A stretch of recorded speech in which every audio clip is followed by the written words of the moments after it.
Bismillahirrahmanirrahim. In today's lesson, we're going to cover a new concept regarding status of an ism, which is flexibility. There are three types of flexibilities. Some words will be fully flexible, meaning they will be able to change in all different forms, and some will be partially flexible as they will have some limitations, while there are others which are non-flexible and won't be able to change their shape.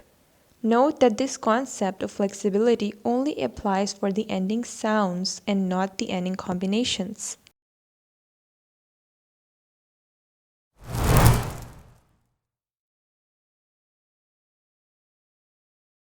So the first category we have is fully flexible. They make up the majority of words, and words are normally usually fully flexible. There are less words which are otherwise. So as we will move on to other categories, we will notice a decrease in the number of words, the number of forms, and the harakat. The fully flexible words can be seen in all three forms of the three statuses. That is, in rafa, it will have the ending sound of un, like in muslimun, in nasab with the ending sound of an, like in musliman, and in jar with the ending sound of in, like in muslimin. They can take all three harakat, the fatha, the dhamma, and the kasra. The fully flexible words mostly end with a tanween, meaning they have double haraka at the end.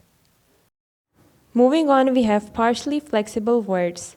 Now there are some words which are partially flexible. As we discussed that the number of words will decrease, so it's a smaller group of words. Next thing to notice here is that their number of forms will also decrease.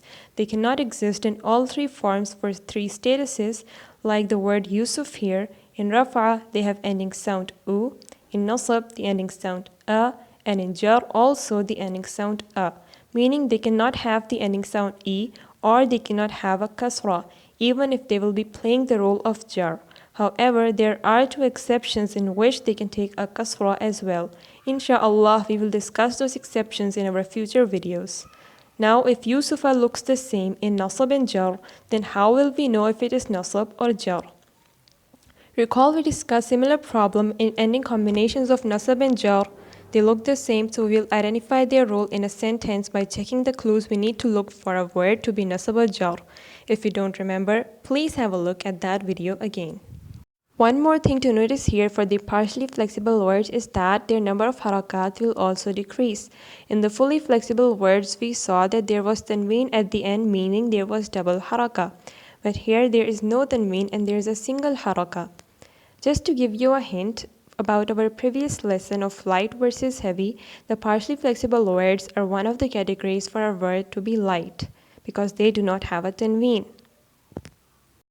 The next category is non-flexible words. This group of words is even smaller, and these words are very few. They don't have a special haraka for any status and instead look the same in all three statuses. For example, hada is hada in rafa, hada in nasab, and hada in jar. Similarly, the word dhalika here having a sound at the end doesn't mean that dhalika is in nasab. It just has one form, that is dhalika, in all three statuses. Insha'Allah, in our next video, we will see some categories of words to help us identify which words can be partially flexible or non-flexible.